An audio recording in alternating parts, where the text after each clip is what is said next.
Revisão da vida toda com julgamento no dia 28 de maio de 2025. Mas o que vai acontecer na prática? Muita gente está em dúvida. Trouxe uma reportagem da Globo para depois a gente verificar como vai ficar o julgamento na prática do dia 28. Lembrando, este é um vídeo informativo, não substitui o que o seu advogado te orientar. Eu estou falando aqui sem ter olhado o seu processo. Se você quiser uma análise completa de outras revisões que não precisam esperar o STF, e caso tenha um resultado positivo dos cálculos, se você quiser, vamos entrar com o processo para você. Você pode pedir análise completa no link do comentário fixado. Estou permitindo as últimas vagas com uma condição diferenciada, tendo em vista a proximidade do final do mês e em breve, em junho, com valores reajustados, tá bom? E se você não quiser ou não puder me contratar, fica tranquilo, já se inscreve nesse canal, deixa o seu like e já vamos continuar acompanhando. Procura sempre o advogado de sua confiança que vai dar tudo certo na sua vida. Eu creio que Deus vai abençoar a sua vida com prosperidade, saúde e o resto a gente corre atrás. Tá certo, pessoal? Feito os avisos, você também precisa saber que no dia 28 de maio existe uma possibilidade, inclusive reconhecida já por alguns defensores, que o STF pode simplesmente chegar lá para cumprir tabela, declarar perda de objeto, falar que, olha, a revisão da vida toda, embora ela tenha nascido no tema 1102, ela foi julgada nas ADIs 2110 e 2111 e agora não sobrou mais nada para a gente julgar, o STF vai lá, declara o resultado e enterra a revisão da vida toda. Existe sim essa possibilidade e se você acredita que essa é a possibilidade, eu já recomendo até você fechar o vídeo e não precisa mais acompanhar a revisão da vida toda se isso está te trazendo ansiedade, tá bom? Eu sou o professor Nakamura, sou advogado há 13 anos e eu estou aqui para te informar, para te ajudar e te trazer um minuto de paz no seu dia. Combinado assim? Agora, não, professor, tudo bem, vamos continuar a aula aqui, eu quero ver o que o Globo falou, eu quero saber o que pode acontecer no dia 28, aí eu te convido, então, sem perder tempo, a gente já começar. STF julga neste mês novo recurso sobre revisão da vida toda do INSS. E tem uma ação sobre remessa ao exterior com impacto de 19,6 bilhões. Então, veja bem, essa outra ação eu vou pular, não é do nosso interesse, você só precisa saber que, mais uma vez, né, o STF está enfrentando uma ação que tem impacto estimado na LDO, Lei de Diretrizes Orçamentárias. Para quem não sabe, isso aqui é 19 bilhões dessa outra ação, que eu vou pular, mas só para você saber que o STF está muito interessado em julgar temas que apareceram na LDO, Lei de Diretrizes Orçamentárias, com algum impacto estimado. A revisão da vida toda, na LDO de 2024, foi separado 480 bilhões de reais. E aí, você já sabe, né? Teve pagamento da revisão da vida toda? Não teve, né? Então, por que fez esse alarme todo? Por que fez essa bagunça toda de 480 bilhões, pessoal? Na Lei de Diretrizes Orçamentárias. Isso foi o governo que colocou lá na lei, tá certo? Mesmo não se concretizando, tá? Então, sobre a CID e os impostos, essa outra ação eu vou pular. Vamos para a revisão da vida toda. Após uma decisão no início de abril, 10 de abril de 2025, que determinou que os segurados do INSS não precisarão devolver os valores a mais da aposentadoria que eventualmente receberam, em razão da chamada revisão da vida toda. E o Supremo volta a discutir o tema no próximo dia 28. Então, dia 10 de abril, a STF fez uma modulação de efeitos, mas não aquela modulação de efeitos que nós esperávamos.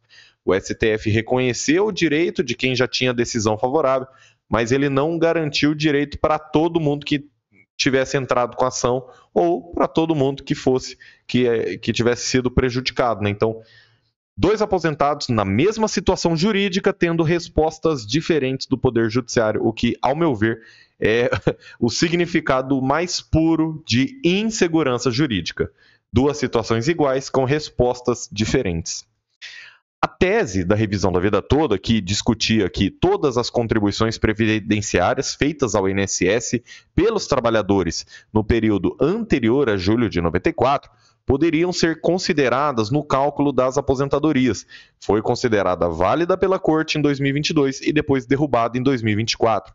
Agora, o plenário vai julgar o recurso apresentado pelo INSS, que pede efeito suspensivo e nulidade do acórdão. Pessoal, o INSS está pedindo para o acórdão do STF ser anulado.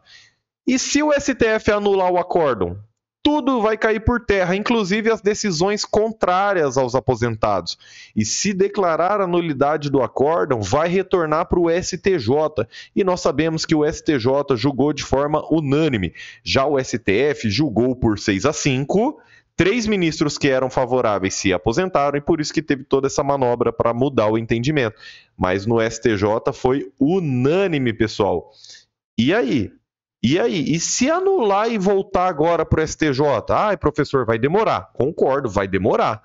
Mas é melhor demorar do que enterrar o direito do aposentado. Você concorda comigo? Eu só estou trazendo uma hipótese, né? Tá aqui escrito no Globo, ó.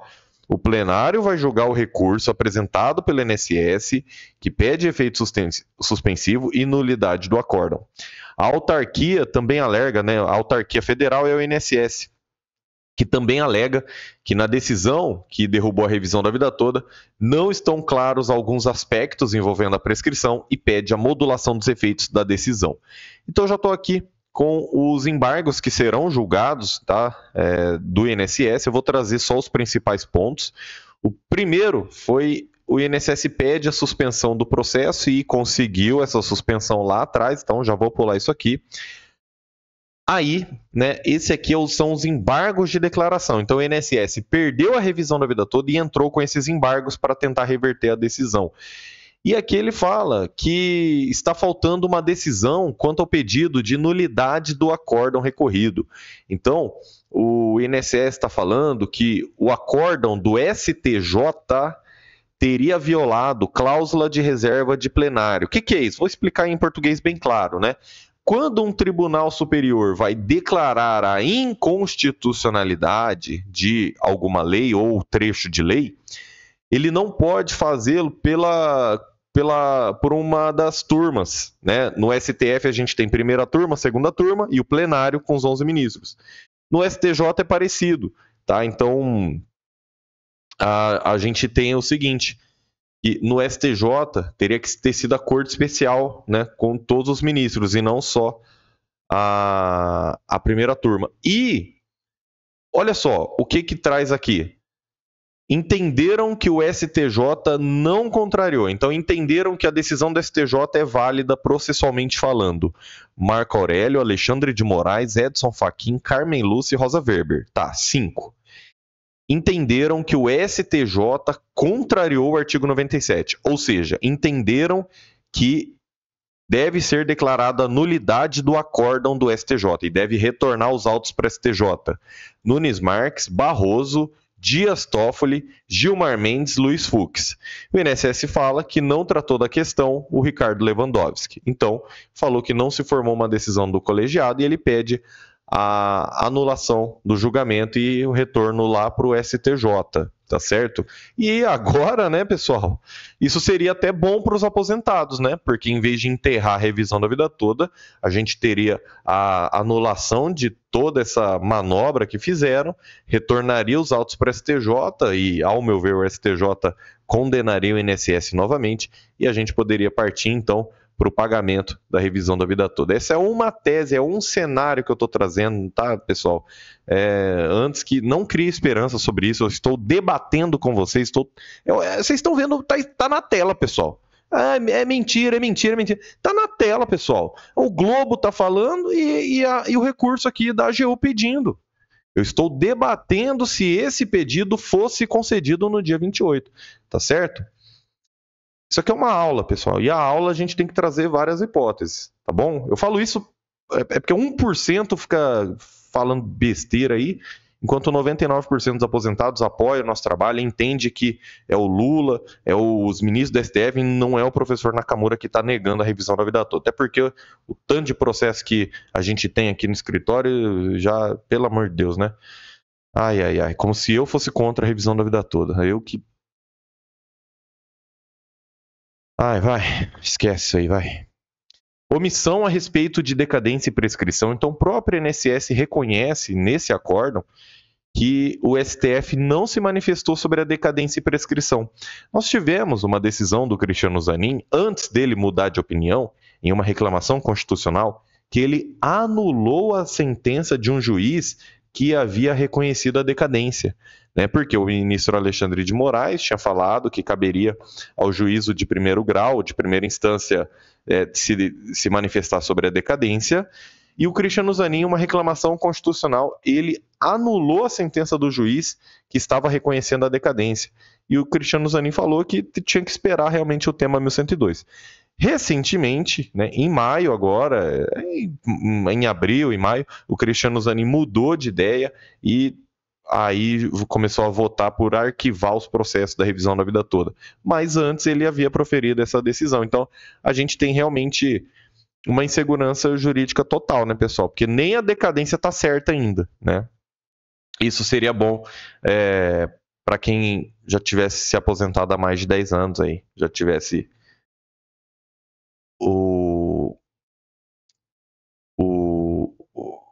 esse pedido não realizado dentro do prazo de 10 anos. Seria bom para essas pessoas, né? Sobre a decadência, ó, ele traz aqui, né, 3 artigos, ó. Revisão da vida toda com mais de 10 anos, inaplicabilidade da decadência, ou seja, próprio portal Migalhas, né, em um dos artigos reconheceu aqui que não seria aplicável a decadência de 10 anos. O jus.com.br, né, ius.com.br, também reconheceu a não incidência do prazo decadencial de 10 anos nas ações denominadas de revisão da vida toda. E o consultor jurídico, o Conjur, um dos maiores portais jurídicos do país, que eu respeito muito, recomendo a leitura, disse o seguinte: revisão da vida toda com mais de 10 anos. Inaplicabilidade da decadência, não aplicabilidade da decadência. Né? Então, veja bem que o próprio INSS está reconhecendo aqui que não ficou claro se pode ter decadência ou não. Né? E isso poderia influenciar muito nos números que o próprio INSS vem trazendo, pessoal. Ele fala que houve omissão sobre o divisor mínimo de 60%. Esse pedido não tem nem como ser procedente, porque nesse pedido aqui o INSS está misturando as regras e isso aqui não lhe cabe. O divisor mínimo seria de outra regra, né? Então, isso aqui não tem nem chance.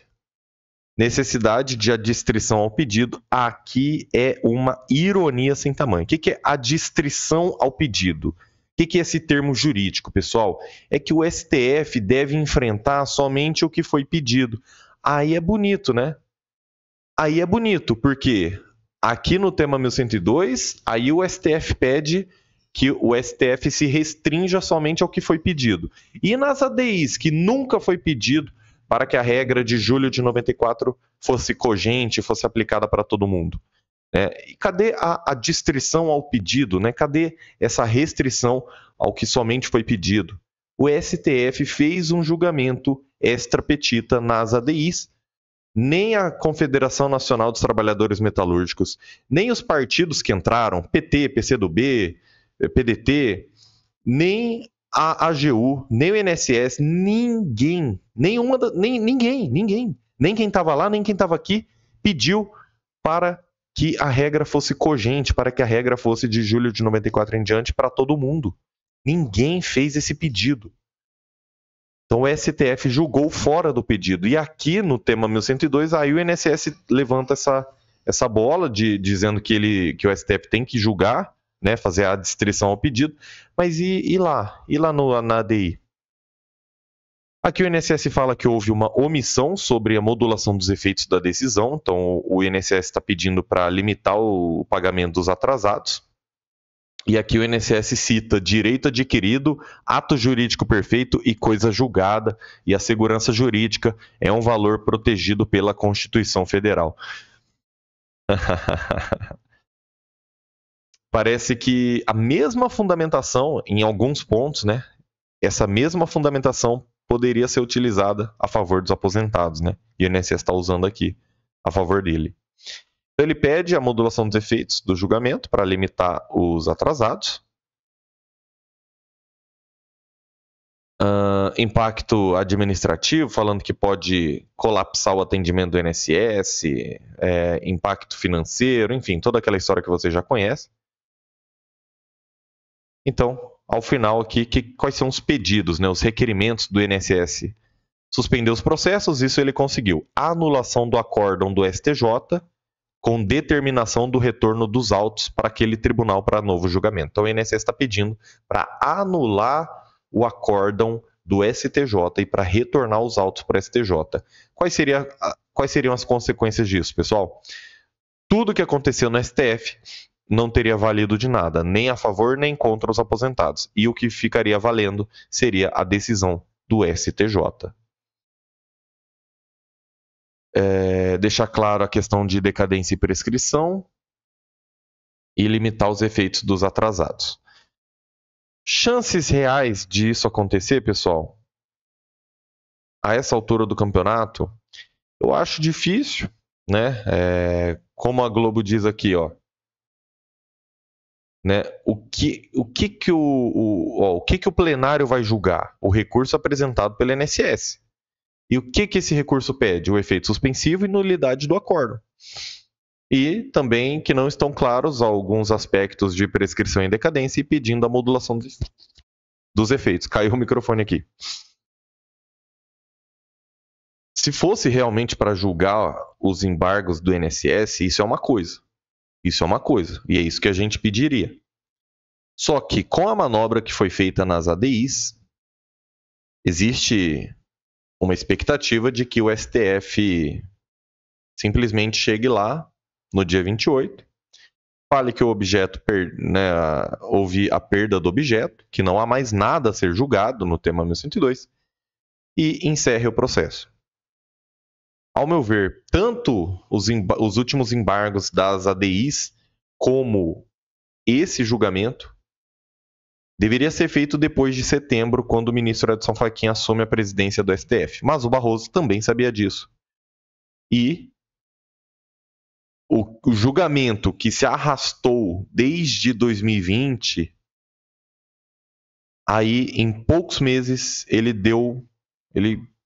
colocou uma pressa ali para julgar. Eu quero saber agora a sua opinião. O STF vai julgar os embargos do INSS ou o STF vai só falar que a revisão da vida toda já foi julgada nas ADIs e vai enterrar o direito dos aposentados? Eu quero saber qual a sua opinião.